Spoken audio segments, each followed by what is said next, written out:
10 वर्षापूर्वी 10 वर्षापूर्वी त्यांच्या वयाचे गुणोत्तर बघा नीट वाचा. 10 वर्षापूर्वी त्यांच्या वयाचे गुणोत्तर 1:2:3 आहे. 1 2 3.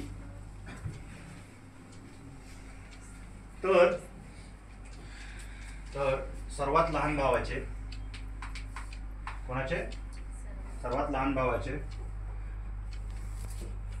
आजचे वय किती. दोन गोष्टी महत्वाच्या आहेत, लहान भावाचे आणि आजचे. चलो पर्याय देतो. 11, 11.5. हा 11 वर्ष 6 महिने होऊ शकते की वय. 11.5 ठीक आहे. 11.5, 12 आणि 13. पुणे रे ऑप्शन पण कडक असतात. 11.5. ओके ठीक आहे, करा ट्राय करा. 1 मिनिट देतो.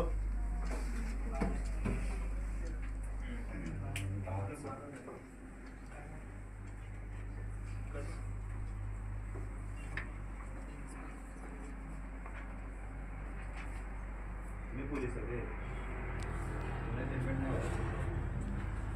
पोलिसांना तेवढंच काम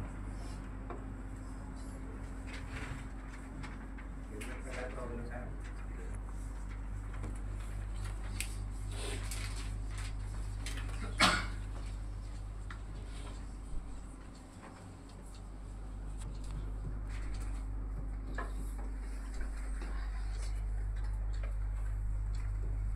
ट्विस्ट कुठे आहे माहिती आहे का गणितामध्ये. ट्विस्ट 1:2:3 जे गुणोत्तर दिले ना ते 10 वर्षापूर्वीच दिले. ठीक आहे. त्याच्यामुळे ना तुम्हाला जुळत नाहीये की नक्की त्याची बेरीज दिली ना त्यांच्या वयाची सुरुवातीची ती दिली आजची. बघा त्या तिघांच्या वयाची बेरीज कधी दिली आजची आणि गुणोत्तर कधी दिलंय 10 वर्षापूर्वीच. आता हे दोन आहे ना नीट टॅकल करता आले पाहिजे तुम्हाला. ह्यालाच तर म्हणतात पुणे, नागपूर आणि मुंबईचा पेपर की सरळ सरळ नाही जाणार. काहीतरी तुम्ही जागा बघून जाता ना, मुंबईला लय जागा आहेत, पुण्याला लय जागा आहेत, नागपूरला लय जागा आहेत, मग या लय जागा त्याचे पेपर पण थोडे वेगळे असतात. नक्की नक्की. चलो आता हे गणित कसं सोडायचं. आता हे गणिताला पण सोडवण्यासाठी पहिला घ्यायचा दुसरी ओळ. काय आहे दुसरी ओळ. 1:2:3. ओके ठीक. बघा नीट बघा. आता मी देतो 1:2:3. हे कधीच आहे रे 10 वर्षापूर्वी. बघा नीट ऐका, 10 वर्षापूर्वी होतं. मग आपण एक काम करू, इथं लिहू x. आपण जे करतो ते इथं लिहितो 2x आणि तो 3x. म्हणजे लहान भावाचं वय 10 वर्षापूर्वी किती होतं x, मधल्या भावाचं 2x आणि मोठ्या भावाचं 3x. कधी 10 वर्षापूर्वी. मला एक सांगा, 10 वर्षापूर्वी जर माझं वय 20 असेल, 10 वर्षापूर्वी जर माझं वय 20 असेल तर आता किती असेल 40 असेल, 30 होईल. 20 असेल तर किती होईल 30 होईल.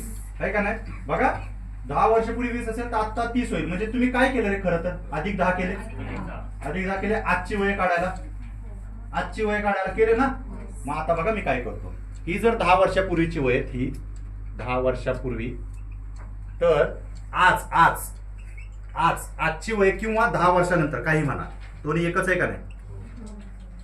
आज म्हणा किंवा 10 वर्षानंतर म्हणा, हो का नाही. चला मी असं 10 वर्षानंतर लिहित नाही, मी आजची लिहितो. आज लिहितो 10 वर्षानंतर. कधी कधी पुढचं पण म्हणते काही लोक, आजच्या पुढे 10 वर्षामध्ये. म्हणून आजची वय काढण्यासाठी मला कितीने पुढे जावं लागेल 10. कितीने पुढे जावं 10. म्हणजे प्रत्येकामध्ये 10 वर्ष वाढतील ना, प्रत्येकाचं वय 10 वाढेल ना. चला पहिल्याचं वय वाढू 10. 1 अधिक 10 झालं का आजचं वय.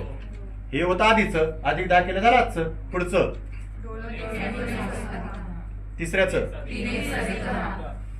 झाली. आजची वय भेटली तिघांची, अशी आहेत पण भेटली. तुम्हाला कळत नाही की तुम्ही अर्ध गणित सोडवले, अर्ध. आता फक्त काय करायचे, पहिली ओळ वाचायची. तिघांच्या वयाची बेरीज. आजची होतं ना, तिघांच्या आजच्या वयाची बेरीज दिलं होतं ना. घ्या आजची वय. हे आजचं आहे, हे आजचं आहे, हे आजचं आहे. लहान भाऊ, मधला भाऊ, मोठा भाऊ. आजची वय तयार आहे तुमच्याकडे. आता फक्त काय करायची, या तिघांची बेरीज. चला 1 अधिक 10 कोणाचं आहे, लहान भावाचं वय. अधिक 2x अधिक 10 कोणाचं आहे, मधल्या भावाचं. अधिक मोठ्या भावाचं किती आहे, 3x अधिक 10. झाली का तिघांच्या वयाची बेरीज आजच्या वयाची किती दिले 42. आता बघा एक्स वाले मेंबर पहिले बेरीज करून घेऊ. एक्स वाले मेंबर कोण आहेत? एक्स 2x 3x मला किती येणार 6 अधिक बाकीचे राहिलेले 10 10 10 किती 30 बरोबर 42. हा 30 तिकडे नेल्यावर काय होणार वजा 6x बरोबर 42 वजा 30 म्हणजे 6x बरोबर काय 12 म्हणजेच x बरोबर काय 12/6 म्हणजेच 2 12/6 ना 6 2 12. ओके एवढं तर आता इम्प्रोव्हायझेशन करा. x ची किंमत आली रे संपलं जीवन सुंदर झालं. x ची किंमत आली. मग आता x ची किंमत आली तर मला फक्त एवढंच सांगा कोणाचं कधीच लहान भाऊ कधीच तुम्हीच मला सांगा लहान भाऊ कुठे आहे हा का हा जो आहे ना हा 10 वर्षापूर्वी त्याचं वय आणि आजचं वय कुठलं लहान भावाचं हे 1 अधिक 10 हे ना बघा ना आजचं वय लहान भाऊ ठीक आहे. मग आपण काय लिहितो बघा शेवटला काय लिहायचंय लहान भावाचे आजचे वय काय आजचं वय x अधिक 10 बरोबर. मग काय लिहायचंय फक्त 2 x ची किंमत काय आली 2 अधिक 10 म्हणजेच किती रे 12 झालं. आणि पुण्याचं गणित आहे फक्त काय आहे थोडं पुढं मागं करायचं ऍडजस्टमेंट